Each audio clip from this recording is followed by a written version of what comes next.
Hello, ladies and gentlemen, and welcome to the Coast-to-Coast Combat Hour. I'm your host, Matthew Hawkins, and as always, I'm joined by my co-host, Ed Carbajal. Ed, how's it going, my man? Pretty good, man. I mean, can't complain. I'm living. I'm alive. Did some jiu-jitsu last night, so I'm feeling feeling pretty good. Even though I'm all bundled up in the Jersey cold. Well, it wouldn't be a start of a podcast if we didn't have something bad to say about Don Davis, so I feel like we should always keep that rolling, keep this tradition of starting the show off with a little bit of shit talk. You know, in the beginning, I kind of felt bad in the beginning. I feel like we targeted a guy who maybe was a little naive, but had good intentions. And I think the guy's a moron now. I mean, the revolution is almost complete. You have almost every single Bellator fighter that of name value basically tell them they want the hell out. Aaron Pico today's story about getting promised a title shot 8 months ago, and being dragged along as fights get canceled and events get moved and canceled and moved and never actually existed in the first place. And you know, so I actually had notes that I wanted to. I think I remember them off the top of my head, because the big numbers that stood out that he did, like, you know, in his media tour. So he had his 5-fight. It was a 7-fight contract. He only got 5 of them. And it was a 30-month contract, which the 30 months have expired. Then the 3 fights that they were going to give him, he went every MMA Junkie, MMA Fighting, Grind City Media, which is John Morgan interview. And I think he talked to Luke Thomas as well, but he mentioned the 3 fights that were booked and then pulled away from him. And the kid just wants to fight. And the thing that stands out the most to me in that, which is this is why it's hard to, like you said, I mean, in the beginning you feel bad, but it's hard to not call Don Davis on just being a shyster. Because if you have a conversation face to face with somebody, you know, and Aaron Pico, most fighters, most martial artists are, if we face to face conversation, we agree on something.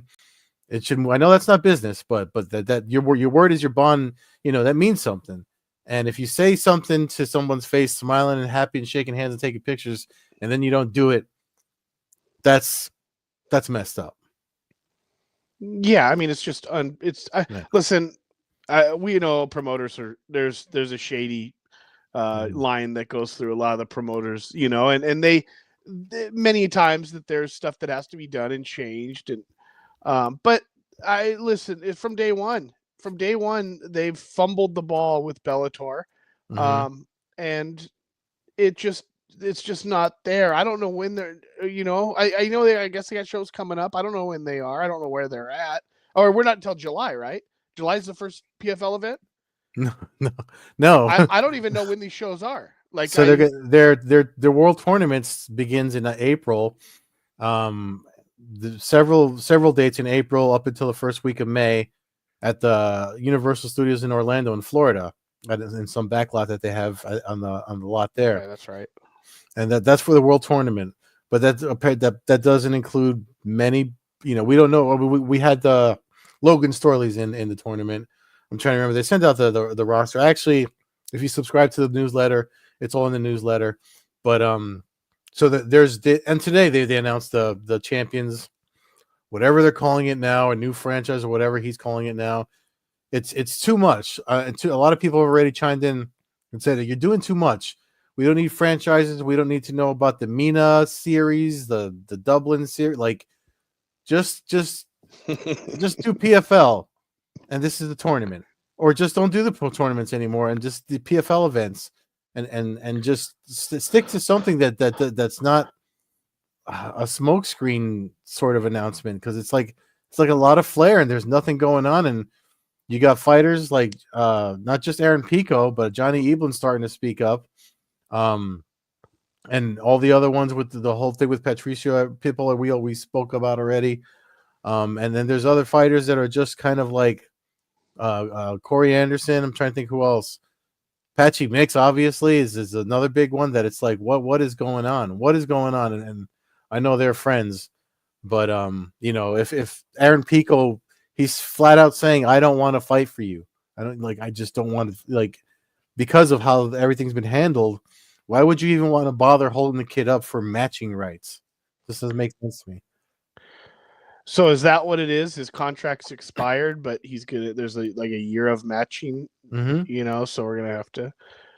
Yeah, I mean that's just it's trash. But yeah, listen. This is what happens when people who don't know what they're doing get in positions of power to do these kind of things and run these organizations, and we've seen it. We've seen millions of these things go into the dirt because promoters are dirtbags or just don't know what they're doing. Mm-hmm. Listen. I feel like I could put up a picture of 10 people, and I don't know if Don Davis could pick out Aaron Pico. Mm-hmm. Listen, I mean, he had a conversation with him, but beyond that, I don't think he pulls him out of a lineup. I don't think he pulls most of his fighters out of a lineup. Yeah. And that's fine if you stay out of the friggin' way. Just sign the checks and shut your damn mouth. But Lorenzo Fertitta was the true boss behind the UFC before this whole endeavor, the TKO thing happened, and he wasn't in anybody. He never stood in Dana White's way. He let everybody do whatever they wanted to do, and it's just same thing. Look at what we just had Sean Wheelock on. Same thing with David Feldman and BKFC. Triller's their parent company. You don't see them, going crazy with, okay, yeah, you could stream some stuff on the app. Their branding is very light somewhere, but they're letting David Feldman do his thing, and it's happening for them. So it's just like if you need like a really good fight guy. Well, what I was gonna say before you started talking was about the matching thing. Don Davis posted that he's not holding him back, but he wants to exercise his right to match. So that's making it seem like everybody's waiting on the UFC to make an offer so he can match it. But I mean, it seems like, and again, Eric McGracken would be the guy to chime in on this. I don't know if he has already, but if the combat sports law gentleman I've talked to him on this podcast and interviewed him about the brain health stuff that he's been doing for combat sports, but he'd be the one to flat out tell you how that works, because it seems like if I'm saying no to you, I don't want to work with you, but I still have to wait for an offer to come in so you can match it, and I still don't want to do anything with you. I'm still stuck for a year. Like it's just, that seems horrible. It's like a horrible way to do business. Well, yeah, it seems like you would never want to sign a contract like that. Mm-hmm. But a lot of people do, because we do hear about these signing times and stuff. My biggest issue is, and I don't know the legalities of all this stuff, but he didn't sign a contract with PFL. He signed a contract with Bellator, and there's Don Davis' name and PFL's name's not on his contract. Yeah. So I didn't sign a contract with you. My contract expires. You didn't give me the fights on it. You didn't live up to your end. Why do I have to live up to mine? Mm-hmm. I mean, I don't, and so I think it's weird. So if somebody bought your job outside of this podcast, you just are they can change stuff for you. They cannot offer you stuff. They can say, hey, you're now working in Flint, Michigan, but you don't, none of your, it just seems really weird. It seems to me like he needs to pull a Kyla Harrison, basically decide with the UFC and show up there next weekend, and tell them to just sue me. I don't know what else. That I think a lot of fighters are going to end up having to kind of do that. I think the UFC just has to offer him contracts, and to me, it's just going to have to happen. And PFL's going to explode, and if it makes it through the next year, I'll be surprised. I mean, who's going to listen? It just is what it is. Mm-hmm. It is what it is. They're on such a decline that I've never seen it in any other organization. I can't even. It just seems like it's just every day. There's no good news. There's no good news. Even he puts out an email at the end of the year, LinkedIn, about all the negative things that happened. How about you cancel the last 3 events of the year? Yeah, that should be enough to. How about not only did you not cancel the last 3? I don't even think the one in Japan ever existed. I think you actually were promising fights to people for an event that never existed. Again, that was Bellator's deal with Ryzen. What does PFL have to do with them? So you were going to just invade Japan as PFL and think that was going to work out because Coker had a deal with Saki Kabara. That's really, I just, it seems like they're all just by the, just whatever happens. It's all reactionary, Mm-hmm. and we don't actually have any acknowledgement, of what we're doing, where we're going, who our fighters are, who our champions are, who our tournament winners are. Like you said, there's more damn, like they got double A, triple A, and single A baseball, like basically leagues for PFL, and I Yeah. don't, and they're like minor leagues for the minor leagues at this point, because I don't even know. I mean, Logan Storley's in that tournament, so I don't mean to badmouth Mm-hmm. him. And I'm sure you mentioned there was some other names you recognized, so I'm Mm-hmm. sure some guys are out there last ditch effort trying to, retool their career and get a contract with the UFC. Let's listen. And we've been on this show. We bashed the UFC probably as much as any podcast there is. We love them, but we're not afraid to hold back what we think is going on, or we have no allegiance to anything. We have no ties. We have nobody's given us anything to cheer or boo them. So we just say what's kind of what we believe and what we think. And Yeah, we got to be honest. Yeah, we're just honest about it, and never before going back to 1985 when I started watching the sport, have I ever wanted the UFC just to be the only one in town. But at this point, it's all I can see, and it's the only chance to have these fights happen. If Aaron Pico, my God, what if the UFC offers him an 8-fight contract and they match it? Aaron Pico's career's over. Well, you're going to see him fight 3 times in Dubai over the next 5 years? Yeah. Ngannou, the only reason it worked out for Ngannou is because he got the boxing fights. If Ngannou had been stuck to PFL, he would be a laughing stock of the sport. As much as I hate to say that, without those two boxing matches and making buku money, the decision to deal with these guys has been a decision. The only person maybe who paid off for was Fahea, who got knocked out real quick, but he probably got a guaranteed $1 million. So I don't know, but it's just a shit show. It's just a shit show, and I hope they release all these guys, and I hope it's almost to a point UFC can put on an entire damn card and call it Bellator UFC. Like there's enough names, and they're getting at least they're getting publicity. I mean, at this point, like people are going to know their names because they're going to be like, oh yeah, that guy wanted out of the company for the last 2 years, and I've seen his tweets on my timeline. I don't know, but seems like a mess. Seems like a big mess. Yeah. Well, the good news is, I'm talking about guys that were, trying to get in the UFC and didn't make it. Then they fought in Bellator and did all right. And the new Austin Vanderford is filling in last minute. He was on Contender Series. He won and he didn't get picked. But he fought. He made a name for himself. He fought some good fights in Bellator until he got stopped by Aaron Jeffries. And then now it's funny how things work out, right? Now he's fighting this weekend in the UFC, making his UFC debut. So I feel like the reason I'm bringing that up is because it seems like the only way fighters that are, and this goes to your point about just showing up, it's like pulling an Ultimate Warrior. If you hear that story about the Ultimate Warrior where he wanted more money, where he wasn't going to walk out, it's almost like doing that, but like you said, just showing up to UFC events and say, hey, give me a contract, I'll sign it. We'll worry about the legalities. I doubt they're going to fight us in court anyway, I mean, I don't know. I don't know but it seems like a reasonable judge would have to be like, they didn't give you your fights. Your contract's expired. The defendant here is, well, I don't know who the defendant would be, whoever went after who, but basically PFL's name is not on this contract anywhere. Yeah. Nobody that works for your company's name is on this contract. How are we going to hold this guy? I mean, we don't hold him limbo. And we don't know what transferred when the exchange happened or whatever happened.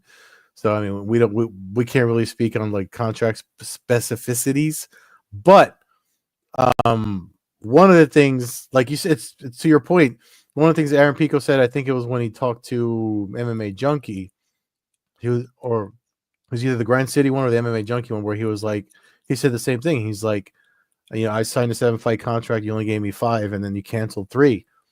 You're in violation. You're in breach of contract, not me. And I sat out and waited out my time. So, the matching rights are for a year. Like, what's the point what's the point? You didn't use me. You don't seem to want to use me. So what's the point? What's the point? I'd like to know when it expired. Did it expire 8 months ago, or did it expire yesterday? Mm. You know, and did he just find out that it expired? Was he not? You know what I mean? Like, it seems that I think these fighters put a lot of trust in their management and everything. So obviously they're worried about fighting and protecting themselves and having a long career and stuff. So a lot of them, I think, let stuff slip through the crack. But I'd just be curious, because it's amazing how many fighters you hear interviewed and stuff that have no idea how many fights they have left on their contract. You know, and or don't have a real clear vision of what they have, and it seems weird. So I don't know, man. Obviously, we love Aaron Pico. We've praised the dude for almost a decade now on this podcast, and we I mean, I remember meeting him. I think it's on this. It should be on this YouTube channel. The video interview I had with him, it got cut short because they started calling all the fighters to line up or face off or whatever, and it was when he did his debut fight in New York. And I remember he lost it, but when I spoke to him, I was very impressed with, because he was so young back then. I mean, he's 28 now. It's already a while ago, but he was so young, and I was like, wow, this. I mean, most wrestlers are like that, though. Like when they're doing anything they're doing for their sport, they get very, professional, team oriented, and I was very impressed with him, and I've been impressed with him. Even one of the things he said, like one of the fights they offered and didn't give him, was the rematch against Kennedy when his shoulder went out. And he tried to set it in the middle of the match. He was like, yeah, I'll take that. He was saying yes to everything that they said they were going to give him. He's like, sure, I'll take that fight. I'd like to get that back because of the whole thing they have on my shoulder. And it was one that they just were blowing smoke at him. So, but it'll be this is going to be an interesting year with them, and then the GFL announcing things with no venue and no broadcast deal or whatever. I mean, like you said, people talk about the UFC zombies and whatever the fandom that they have. It's hard not to, because they're the only ones that have, in MMA anyway, they're the only ones that have set dates, set venues, fight cards ready to go.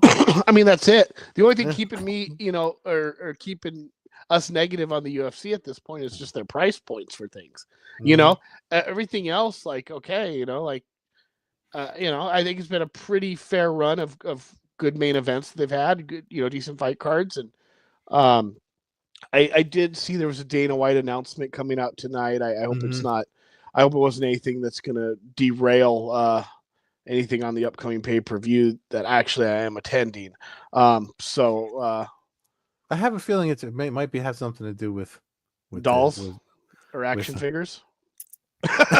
Or like trading cards or cards, or mem coin. UFC. No, I'm hoping. I mean, I always hope for the best, but I'm hoping, before we bring up the middleweight rankings, to talk about the UFC and all the action that we didn't get to talk about last week because we had the great Sean Wheelock on.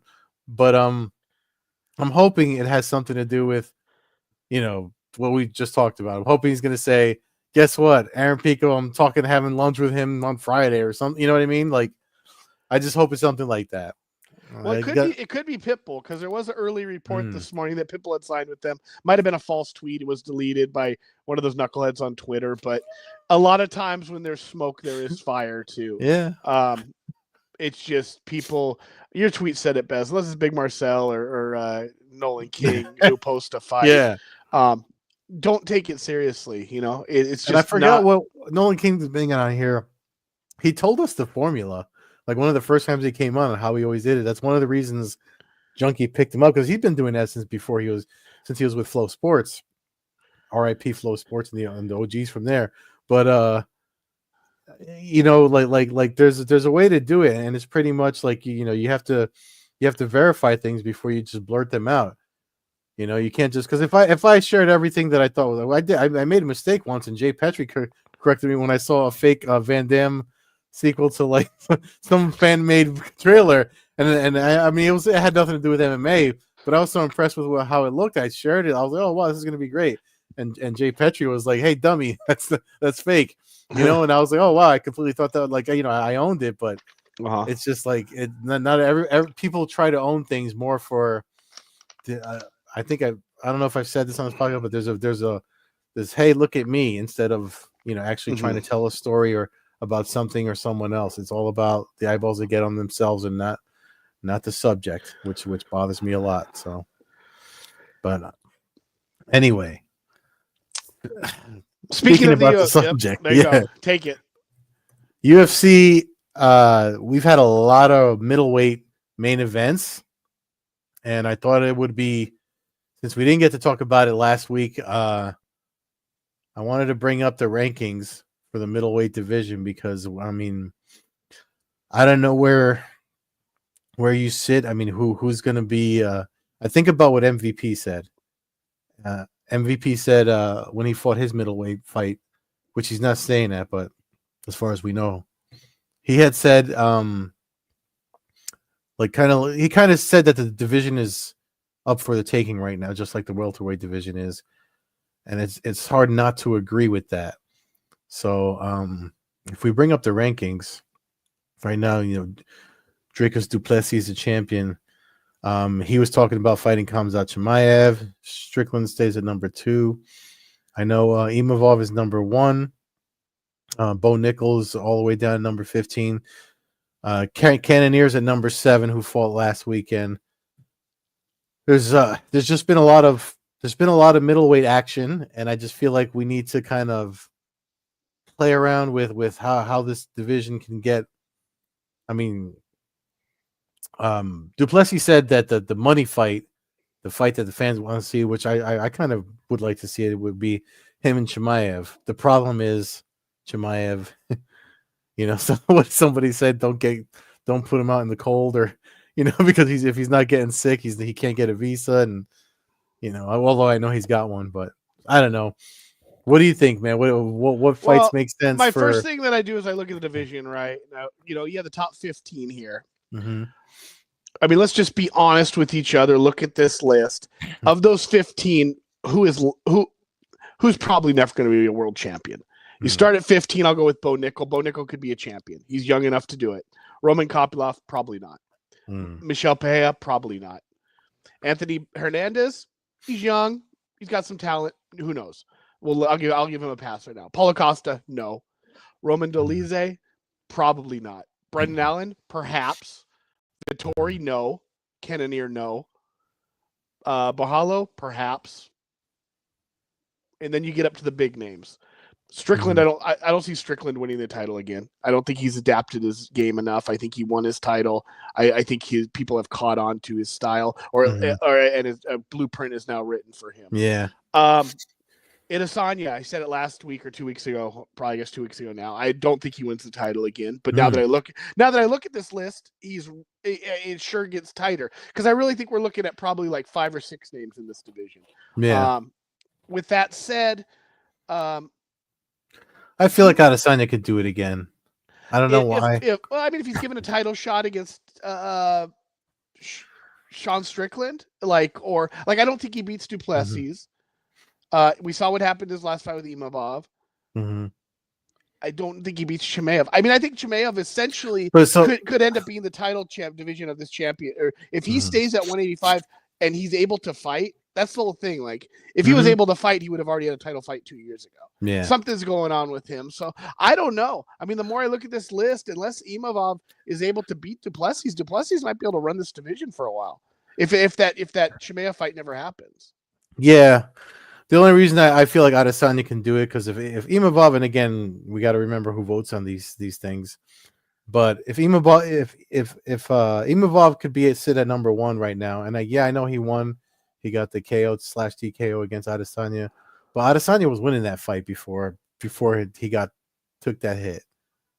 So that's the only reason why I think Adesanya. I think he's still in the running there, perhaps. And again, but my point, I guess, would be if he's fighting any of those top people in front of him, he's probably a plus 240. Maybe not Strickland, but those other guys, he's a big underdog too. So I don't, I'm with you. I mean, he's got a puncher's chance, but I just don't know. I don't know who they match him up with going forward here. Like, it's really, a Whitaker trilogy might be interesting, I guess. So the whole, one of the reasons that I wanted to talk about it was, how far away do you think Renier de Ritter is from getting thrown in these top 15? Do you think they would put him against like one of the mid tier, like Vittori Cannonier? You know what I mean? Like he was calling for Chimaev himself when he picked up his last win. But I mean, I feel like you need somebody to shake up the division like that. I don't think he's going to skip over all these guys, but I think it's time to start. I'd like to see him fight Michel Pereira. I think it would be a fun fight. I think it would be a wild man. Him going in there against a guy who's really unpredictable and really probably test the Ritter's ability to control somebody and kind of keep a wild man tamed. That seems like it would be kind of a good introduction to the top 15 for him. Reality wise, I would say in my mind he's already probably in the top. I don't know. These guys are quality, but they just don't know if they're world champions. De Ritter is an interesting one because he's a wild card and we haven't seen him run through the mill yet, like a lot of these guys we've seen. So I don't know. I mean, like I said, the Michel Pereira fight sounds interesting. I don't, I mean, Khabibov, all those names just to get in the top 15 are there, but that one seems to jump out at me as kind of like an interesting stylistic matchup where you'd be going against a kind of a wild man and you have kind of a smooth, calm submission kind of guy trying to weather that storm. Seems kind of like a good storyline for me. Yeah. But it's interesting. It just seems like, and MVP was the first one to say it, just for him fighting Shara at middleweight, just because I guess he had to, or they asked him to, or whatever, and he's going back to welterweight. But him eyeballing the division and then seeing what's transpired since that fight, those words just stuck with me, and we never really got to talk about it, so I thought it'd be worth bringing up here. This weekend, the middleweights get at least from main events, the middleweights get to take a break, and we have the Seattle event coming up with Henry Cejudo and Song Yadong. Right? Yep. Yadong. Yep. So I mean, other than the the event's been cursed. If you scroll all the way down, that's the UFC website. They're not going to show you all the canceled fights, but this one's had a lot of stuff canceled and moved. Yeah. But still some names. I mean, they updated Vanderford's silhouette is on there. Don't they have Contender Series pictures of that man? I mean, but yeah. That would require somebody to, look in the archives and find it and post it. Yeah, do a job. Let me see. I'm trying to pull this fight. Yeah, I mean, it was supposed to be Dominic Cruz farewell fight, but he dropped out with an injury, which is almost the most poetic way for his career to come to an end. And then, I mean, we mentioned Brendan Allen, Anthony Hernandez. So right there, I mean, maybe De Ritter fights the winner of that fight. There you go. That opens the door to somebody to probably jump to be solidified in the top 10. I mean, that's not far off. De Ritter just fought a month a month and a half ago or so. So yeah, he keeps saying he's good to go though. So every time he. I know, but the reality he doesn't necessarily look good to go when he says it, but he says he is. Yeah, no, I mean it's the right attitude, but at the same time, don't just keep throwing and jumping yourself into fights. Eventually, you lose one, and then it sets you back 15 steps on the ladder. So it wouldn't be the first time he's over. He went for it a little too much. So, the mass. Caitlin Vieira, Macy Chazon, Edson Barbosa, Steve Garcia, Curtis Blades, Kuniev was moved. Dominic Cruz, Rob Font, plus about 4 other fights were canceled off of this card. So, Ricky Simon in his he's always fun backyard up there up north. I mean, it's a fight night card. Without all those canceled fights, it would have been really a kind of a can't miss fight night. Obviously, Cejudo coming back against Song is a fun fight, and it's interesting to see where Cejudo's at. He's the underdog plus 220. I guess because of his pretty age. Wild. And he's in activity, and Song's a bad man, but it's I mean, if Cejudo loses, he's probably never fighting again. I mean, that's kind of feel like I don't think this is like him making like a resurgence back into the division and work his way up to the title shot. I think this is like I win, I get a title fight. If I lose, I'm retiring for good. So yeah, I don't really have a pick on it. I'm surprised he's that big of an underdog though. yeah. No, I didn't want to pick the whole card. I just figured it was worth mentioning because that's this weekend's event, and you know, it's one of those things where you know, with the UFC going so often and all those fights getting lost, you know, that this is like the cost. This is one of the negative things about it. You get a fight card that's kind of like a head scratcher, you know, especially like you said with the Dominic Cruz thing. And one thing about Dominic Cruz, man, I mean, I know folks like to the dude is one of those. He's one of those fighters that I kind of respected more because of the way his outlook was when he lost than when things happened to him than when he won stuff. I always think about that speech he gave when he lost to Cody Garbrandt, and that's something that stuck with me. I know I posted it on Twitter a lot, but you know, you mentioned Dominic Cruz. We didn't really get to talk about that either with all the stuff going on, but that it's just worth mentioning. I mean, that's one of the greats of the sport. Hopefully, they give him a Hall of Fame announcement at the next pay-per-view. Yeah, I mean, I don't know if it's already filled up this year with their spots. I'm not sure, you know, because of the wings they have and stuff like that. But he's definitely, if it's not this year, it'll be in the upcoming year or two.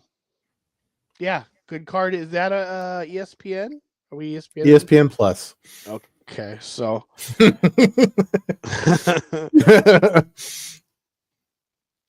So good, I think it's a good card though. It is. It looks fun.